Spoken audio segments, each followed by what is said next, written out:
So let's just dive in. Why is family business messy, and how do you mitigate that? How do you navigate it? Family business is messy because there are just different interest groups. I know Jack spoke with you about the 3 circle model. There's the bucket of family, and there are interests and motivators there. There's the bucket of business.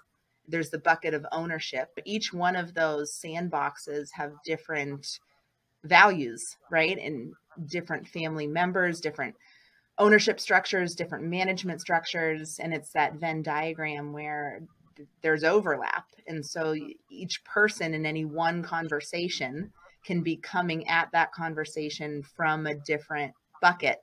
So family business is messy because not only do you have to be on the same page about the big picture, but there are nuances of where you're coming from in any given conversation. Are we having this conversation as a father-daughter conversation? Or are we having this conversation as a boss-subordinate conversation?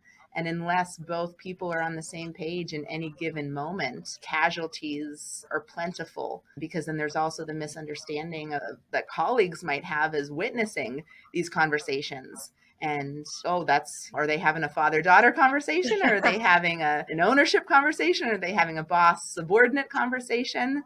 It's complex. But because of that, when we get it right, we get it really right. Mm-hmm. There's lots of opportunities for things to go awry.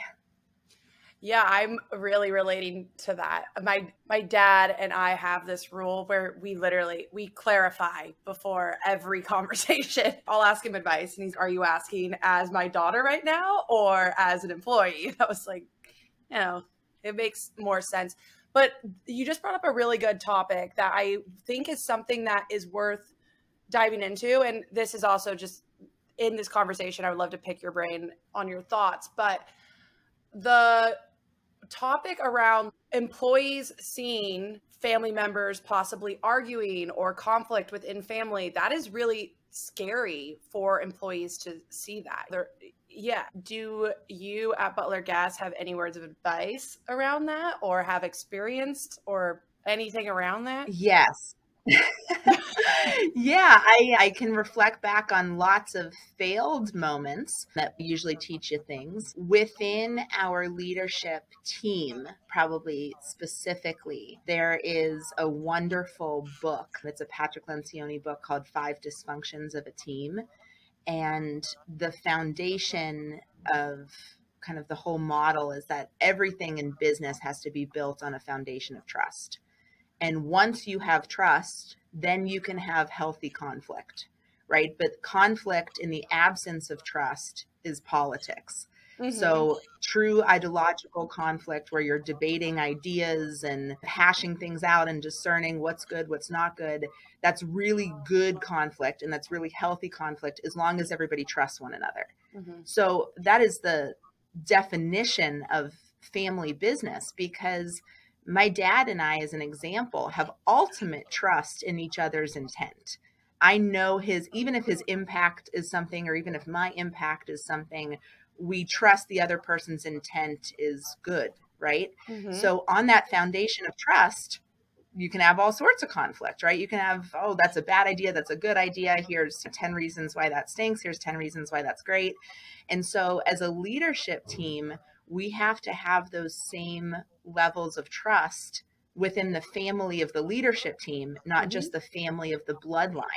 Because if Jack and I are just going back like a ping pong match and everyone else is shutting down they're arguing, right, that's cancer, that's poison. Our facilitator, who we utilize for strategic planning, is really well versed in this, and he'll call it, and he will call out some members of the leadership team of, where are you coming from on this issue? Where are you coming from on this issue? Just to try to get multiple perspectives rather than this just kind of point counterpoint. It's funny because I'm sure from an outsider looking in, it seems like we're arguing, but for us, it's just, we're just debating a concept. No, we don't have it figured out. It is super difficult. It is destructive, but as long as we can keep it constructive, then we're okay. It's difficult. It is a real issue. It is difficult.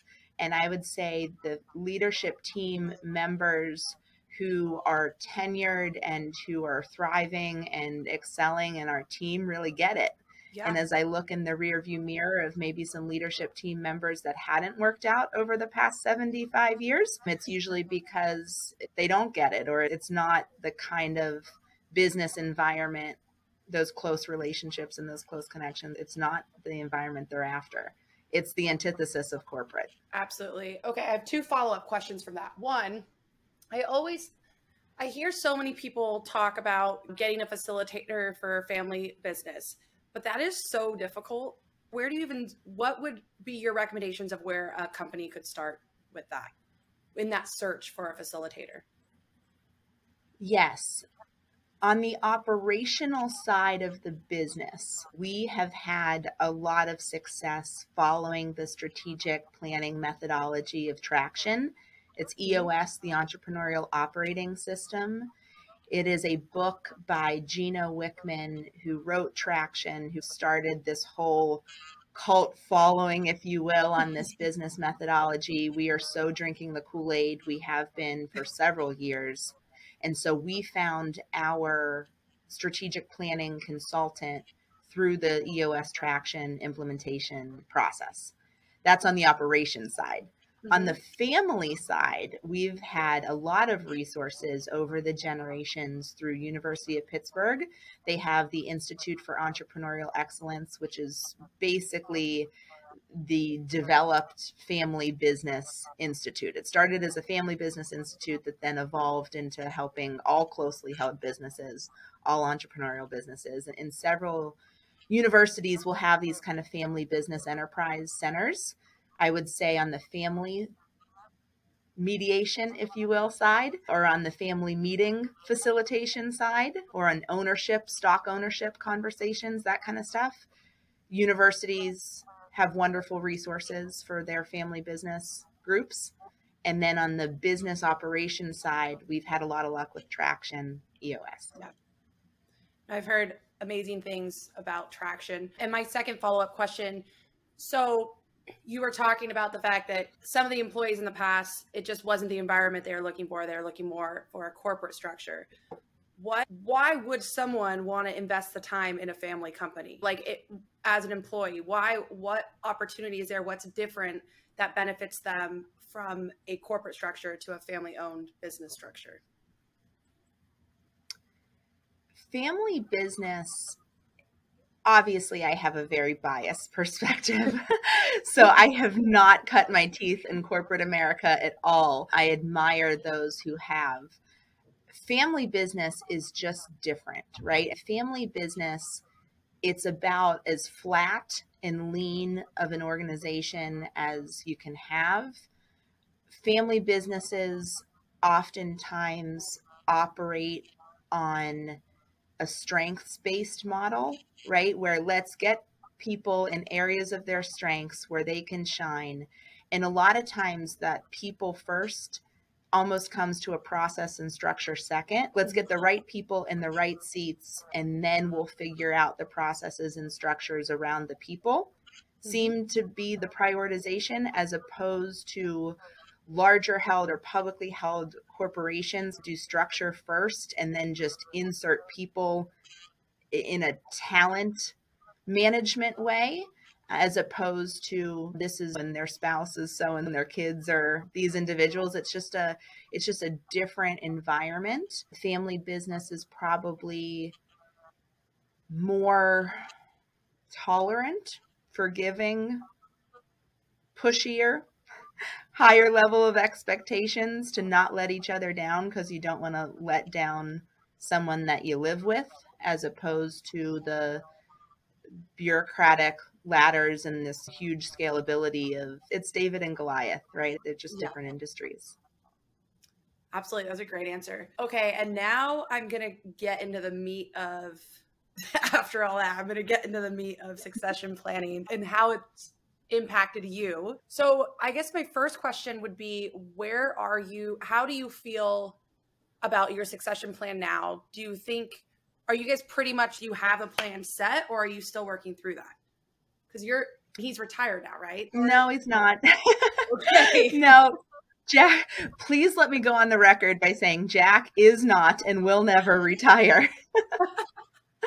No, he is the most active chairman one could ever imagine, and he is deeply ingrained into the operations of the business. Where we are in our succession plan, there's no finish line. That's what's so cool about succession planning is it is fluid.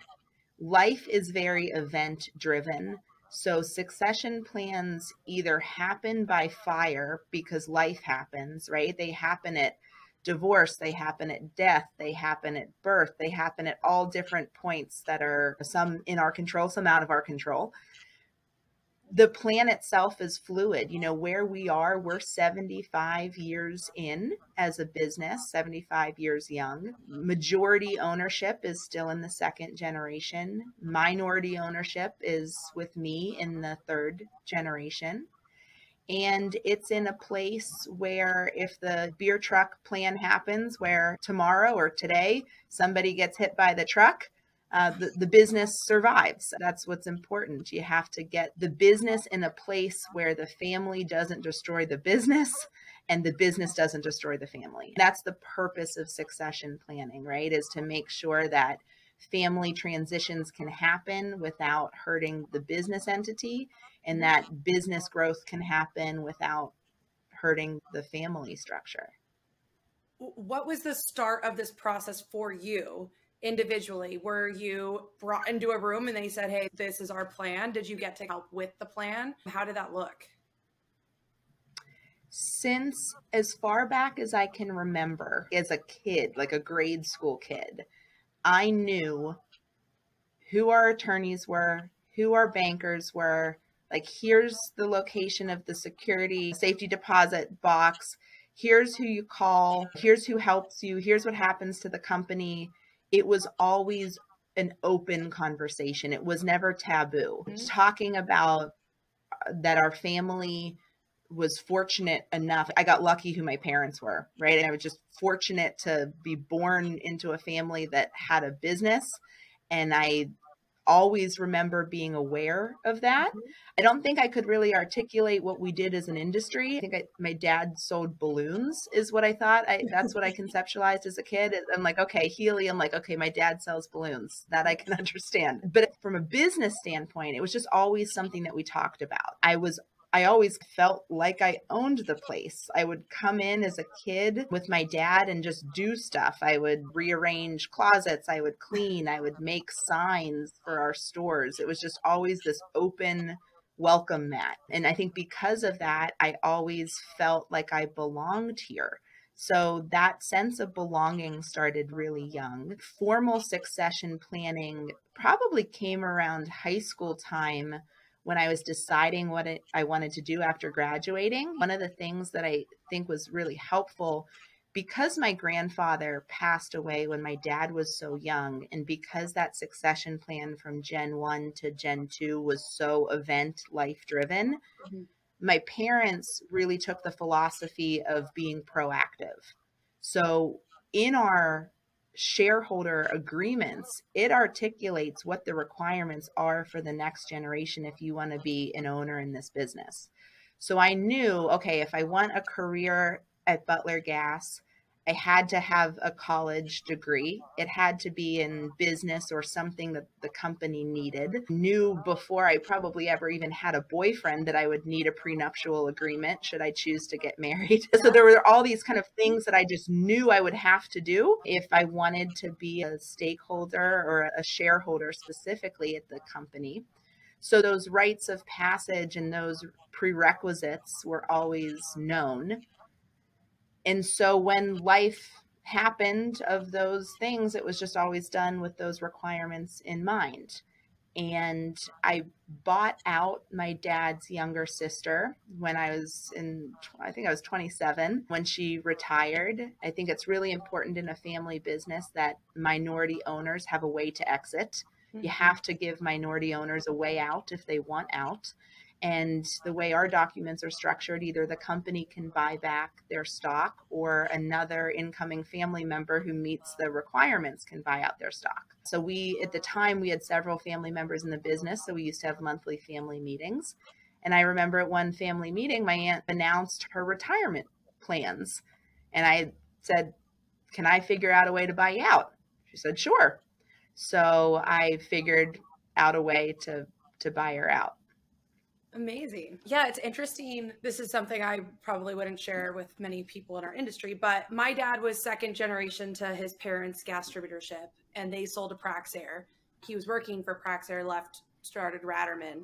And I've been doing a lot of research around succession planning, and it seems like where the struggle always happens is that second generation. It's like they go through it and then they're like, oh shit. And so then the third generation is they have that insight and the wisdom from the second generation where it's a little bit easier for them. But for myself, I'm second generation to Ratterman, and I just always thought I would be third in line because I was the third child of the four. And so we've been having all these really interesting conversations where it's kind of like, where do we start? Like, how do we start with this? It's daunting. I'm a 12 percenter. So, what gets me out of bed in the morning, right? 12% of family businesses are successful through the third generation. And wow, that statistic is what kind of drives me of this ship is not going to sink on my watch. That this idea of stewardship where you have to leave it better than you found it. A lot of the research, at least that I've read, shows the founders are the entrepreneurs, right? They're the ones who get things started. It's out of a passion, it's out of a skill, it's out of some calling, right? And then the second generation often sees the first generation build it. So the second generation is there to see the growth. They're there to contribute to the growth. And then we as third gens come in maybe after a lot of that growth has occurred or after the early days of startup hardship are over. I think the stigma that we fight as Gen 3 is we're just entitled, coming in, riding the wave. And I think the stats get worse and worse from there into Gen 4 and Gen 5. That to me is a motivator of not being the statistic. Absolutely. Yeah. We were just with Nikki Wente with Wente Vineyards, which is like the oldest family ran vineyard or winery in the United States. They're on their 5th generation right now. And she said there's 6th gen, there's already 8 grandkids in the family, and that's still going to grow. And so they're at a real crossroads there, but they've, similar to Butler, they have like very strict rules of what it takes to enter the family company. And then they also have to apply for every single position. And it's not the family members that allow them to get that position, which is neat. But I think they also which Jack made a good point against this. They're all shareholders and have voting stock. So I think Jack was telling me that you guys are very strict about having 3 voting stockholders and not just diluting the waters with the whole gamut. In our documents, we're family owned, but we're family owned and operated. Mm-hmm. So we don't have any absentee shareholders. If you want to own a piece of the business, you have to work in the business. Yeah. The way that our ownership is structured as well, in our kind of corporate structure, we don't pay dividends or distributions. So we just receive compensation for the roles and the functions that we perform operationally. Yeah. So there's no benefit of ownership as far as there aren't any checks that are being cut outside of a paycheck for working at the company. So that simplifies things a little bit too. It keeps those values that we were talking about with the 3 buckets of the ownership, the management, and the family bucket. It at least streamlines that a little bit by not having a bunch of cooks in the kitchen that don't even come to the kitchen. Yeah. Yeah, I know. It was really interesting hearing from her because it's still operated by the family and they're so versed at each one of their roles. They are experts at their roles, but they had to go through such a climb to even be allowed to get in those positions. So it weeded out a lot of like cousins that didn't want to put in the time. It sounds like you, but Butler Gas does a very similar thing, which is great. Did you have, or now have, like questions around succession planning that you would go back and ask, or that you just have right now? One of the biggest succession planning questions that I always wondered how to get in the game, like how I knew that I wanted some skin in the game. I knew that I didn't just want to be gifted stock. It was really important to me to buy in, like literally buy into the business. And I didn't know how that was possible. So that a lot of the early questions that I had was just how to do it. And there's so many ways to do it. When my aunt told me that she wanted to retire, and the company was already buying out my dad's other sister. So the company was already active in a long-term buyout. So the timing was just right for me to buy out my dad's younger sister. I remember I went to the bank. I got probably about as much as the bank would give me. And then I went to my parents and I took a loan from my parents for what the banks wouldn't do. Yeah. And I paid my parents back at the same interest rate as I paid the banks back. I was really cash poor for several years. I remember, because I had a mortgage at the same time, not have a lot of discretionary spending in my life. Thankfully, that was before kids, because I don't know how I would have done it also with kids and a family at that time. But that was just one of the ways that we did it. But you talk to other people and how it always isn't the why. Why, we get the why. Even the what, you get the what, but it's the how that I really couldn't quite figure out. Okay, how do I do this? I know why I want to, I know what I want to do. How do I actually get the money to buy in? How is it structured? How does it work? And through the talents of a lot of great advisors, you get help navigating those waters. Yeah, I was thinking the same thing when you were explaining your path. If your aunt didn't present that opportunity of retirement for you to jump in and buy her shares, what do you think that next path would have been? Yeah, I don't know. A willing buyer is only as strong as a willing seller, right? Yeah. You have to, whoever owns the stock has to be willing to sell it. It's hard to play the what would we have done if that wouldn't have been the case. I will say that this is a very asset intensive industry. And a lot of times companies that I talk to in our industry, they'll have a side LLC that owns cylinders, or a side LLC that owns some trucks, or a side LLC that owns real estate, right? There are different entities often with the business suite of what it takes to be a manufacturer and distributor as a family owned and operated company in this industry. There are ways to maybe own things that aren't the actual business too, where it's still contributing to the entity. I don't know, the hypothetical scenario of what I would have done if my aunt didn't want to sell out and didn't want to retire. I'm not sure. I'm just really thankful that she did. Yeah. Yeah. But that's a good question, I think, for me to ask in our next few upcoming interviews that we're doing. Because, yeah, I think a lot of people have that question. Like, how do I get more involved? Just the how, Yeah. like you were saying. Okay. And what parts of the succession structure at Butler Gas has helped to empower you?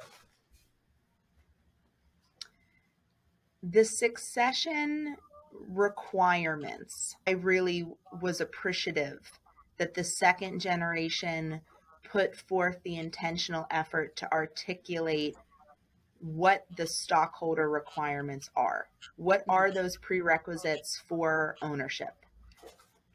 As an incoming Gen 3, I appreciated that those existed because they were very clear rules of engagement. You have to have a passion for the industry. You have to have a passion for the business. You have to have a college degree in some area that the business needs, right? So you have to have a competency and a skill set that the company needs. You have to have a passion for the industry. There are things on that list like you have to have a prenuptial agreement. There are varying degrees of shareholder agreements I think that sometimes companies articulate. Some don't have any. Some have probably a list much longer than ours. But I was very appreciative that list existed, and it wasn't taboo. It wasn't a secret. It was just, hey, listen, if you want to own a piece of this business, these are the ducks that have to be in a row in order for a personal issue to not become a company issue. Mhm. And you have to actually be good at something that the business needs you to be good at. And you have to bring a skill set and bring a passion, because you can't teach heart. So those were just some of the things that were helpful, because it was clear what the expectations were. And then it was my choice to then rise to the occasion or not to. That's great. Yeah. It reminds me of going to college, like your first year, they lay everything out for you. And if you do these things, you get your degree. So that's so nice that they did it that way. And Yeah. Jack made a point that both generations need one another because we learn from each other. What do you think he has learned most from you, and what have you learned most from him? When I saw this question, I laughed a little bit, because the stuff that I've learned from him, I could probably talk to you for days about. Right. That's a long list. I'm sitting here thinking, what are the things he's learned from me? He'd have to tell you that. I don't know. I can't speculate there. But the things that I've learned from him, he gave me the best advice that I have ever received in my life when I started in this business. And it was advice that he paid forward, that his father had given to him. Now, I was fortunate that when my dad told me this, it was not deathbed advice, because he is alive and well, as opposed to when he heard it from my grandfather. It's when my grandfather had been diagnosed with a terminal cancer. And this was the parting way advice. And that is, get involved in these associations. They will help you and they will teach you the business. And so the advice was, go get involved. Get involved in GATA, get involved in IOMA, get involved in BIG, get involved in IWDC, get involved in these trade associations. This is an amazing industry. These are amazing people. They will help you and they will teach you the business. So I just got involved, and my dad had just gotten involved, and the people that you meet and the connections that you make and the true friendships and relationships that you foster are amazing, and they're game changers for your learning and your development and how your company contributes to the ecosystem of the industry. It's hands down the best advice ever. It's get involved in these associations. They will help you and they will teach you the business. So that's one of the biggest things I can think of. Jack also has a wonderful action-centric approach to almost everything. The saying of it's the thought that counts is completely bogus. It's not what you think, it's what you do. So that I am impatient, and I am my father's daughter in that regard. So probably my orientation for action and my orientation for people and relationships, that is learned from him 100%. And he always mentions too, nothing happens until you sell something. But in this business, nothing happens until something's sold. So probably my affinity for our customers and understanding the external side of the business is definitely best practice from Jack. Amazing. Okay. And as a next gen, what advice would you give to the past gen about passing the torch? And that could just be like, I really appreciated this. It doesn't necessarily have to say, I'm Abydee and I think you need to do this. The best advice I have for passing the torch: do it before you die. Do it when you're still around to help us. Do it when you're around to coach us. Do it when you're around to watch us fail and to help debrief with us after we fail, right? It's succession happens. It either happens to us or it happens by us, right? So I'd say, please take the proactive control of passing the torch when it's on your terms, not on the universe's terms, because we want you here to teach us. We want you here to coach us and to mentor us. Maybe even more, there also needs to be a competent, eager recipient of that torch. It's a handoff. It's not just a top-down thing. So it's probably more on the weight of the shoulders of the next gen. Be ready to rise to the occasion, be ready to take on the important assignments, and be ready to build a team around you that complements your strengths and your weaknesses. Business is a team sport. So I think you got to build the next gen team just as much as the next gen person. We all have strengths and weaknesses. So the best thing I can do is surround myself with individuals who are really good at the stuff that I'm not.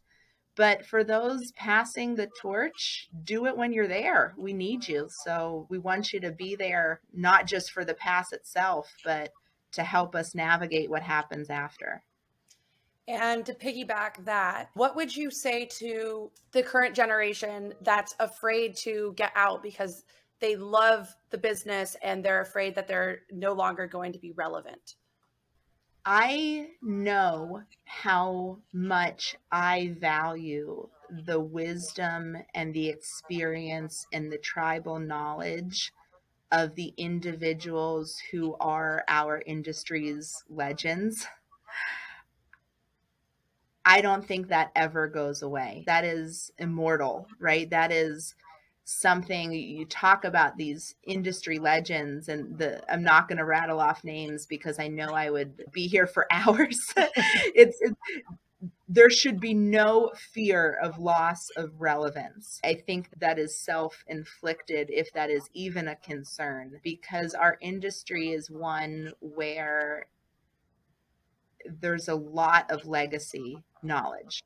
Mm-hmm. If you think about the subject matter experts in our industry that have developed their craft for decades and decades, one time when this happened, this was the outcome. Just from a safety perspective alone, of some of these safety incidents that have occurred and lessons learned from those, I think we as next gens just have to be sponges, and we just have to listen, and we have to learn, and we have to ask questions.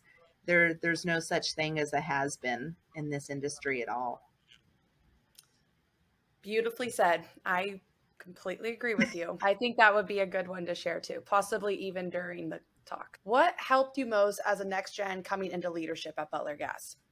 What helped me the most was our team at large who wanted me to succeed, right? That the individuals who do this every day, who wanted me to be successful, who wanted to help me, those are the folks I think that really were most impactful. It's not just about the second generation to the third generation. It's really the entire company that goes through that transition. I think that we as family business leaders are wrong if we think that a succession plan is just about ownership. It's really the entire organization that goes through a transition. If you think about just styles, one of my colleagues now, one of our vice presidents, who is a direct report of mine, she was my first boss. So when I started as a kid, contributing and helping out in the office, she was my first boss. I think it's really important in family business that when family members join the company, you report to non-family members. And she was my boss for years. And she's been with our organization coming up on 40 years. And she and I had gone through this kind of role reversal, if you will, now. And it's fantastic. She's one of the people I'm closest to in my life. And that those transitions happen as a business and as a team. So I look around me for the folks that made it possible. And it wouldn't have been possible without that trust, without that support. Love it. Okay. So if Coda and Ivy were wanting to come into Butler Gas, is there a plan for that? Is there a new structure you would potentially approach? I do not believe in 50-50. So feel free to put that on the record and show it to me in 20 years. Yes, it is simple. It is simple that I am an only child and this sole one of the third generation, because oftentimes in Gen 3, you get these cousin consortiums where Gen 1 to Gen 2 and Gen 3, and it just keeps getting out and out with more players on the field. Whereas it is lonely, but it is simple having one. Yes, I have two girls. I don't believe in 50-50. If they both are competent and passionate in business, I would hope that they would have different specialties or different levels of mastery in different areas where there would be a natural gravitation toward a specific function. I think that family businesses, I think we get it wrong when we try to put the incoming generation through these management training programs or something very general where it's this kind of round robin of, hey, what you really need to do is learn a little bit about a lot. I think that's dangerous. I think it's much easier on the incoming generation and much more impactful from a benefit standpoint when the incoming generation has a specific skill set that the company needs that can be leveraged. When you come in like as a specialist or something where you have a core mastery in an area of business or of industry or something that the organization needs and can count on you for, as opposed to this round robin vanilla ice cream of, oh, management training. What does that even mean? So back to Ivy and Coda. If they're both competent, both passionate, both want a seat at the table, that would be a dream come true.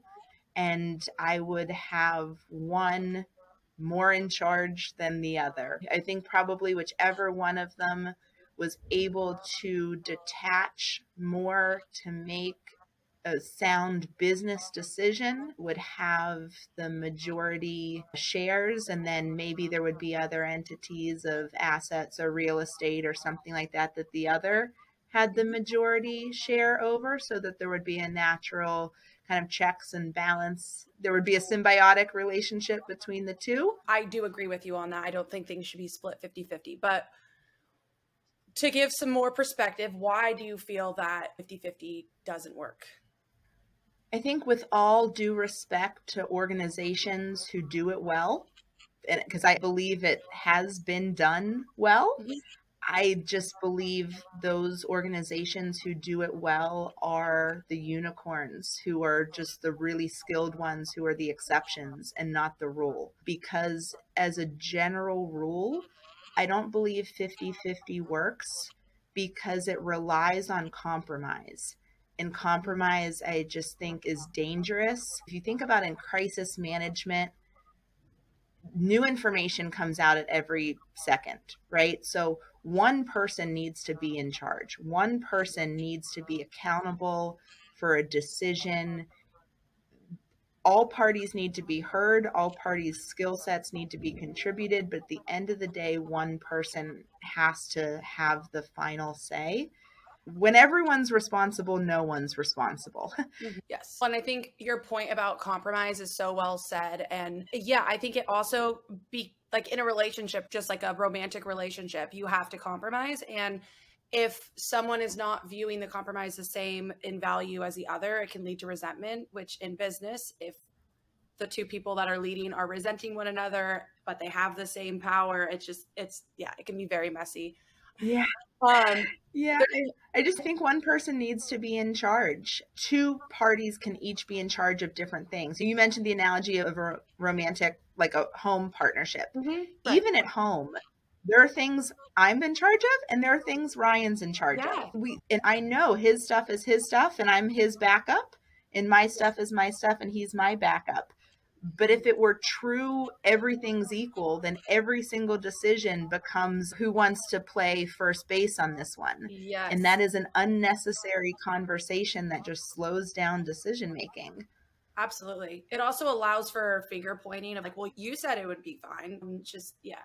Definitely get messy. Okay. And then Jack explained the 3 circles of family business in a model that has helped him quite a bit. How has this helped you?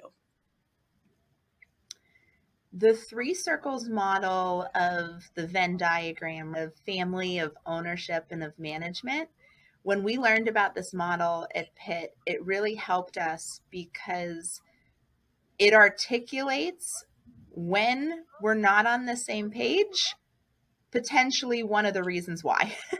And so there are varying interest groups and there are varying interests in family business. It always makes me laugh when you hear the saying of, oh, it's not personal, it's business, because that is just so against my experiences growing up in a family business.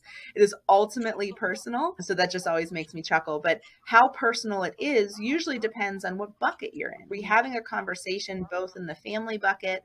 Are we having a conversation in the ownership bucket or in the business bucket? And then there are also the model. I'm a really visual person. So the model also helps remind me of where I need to have focus. Like I need to have focus as an owner of this business, right? Working on the business, just not working in the business all the time. And I need to carve out time in my schedule to intentionally resource that bucket. And then also there's the management bucket. There's the circle of management needs of the organization, of our management team, of our management structure, actual day-to-day operations. I need to make sure I'm investing myself and resources there. And then the family circle too. I have to fill that bucket.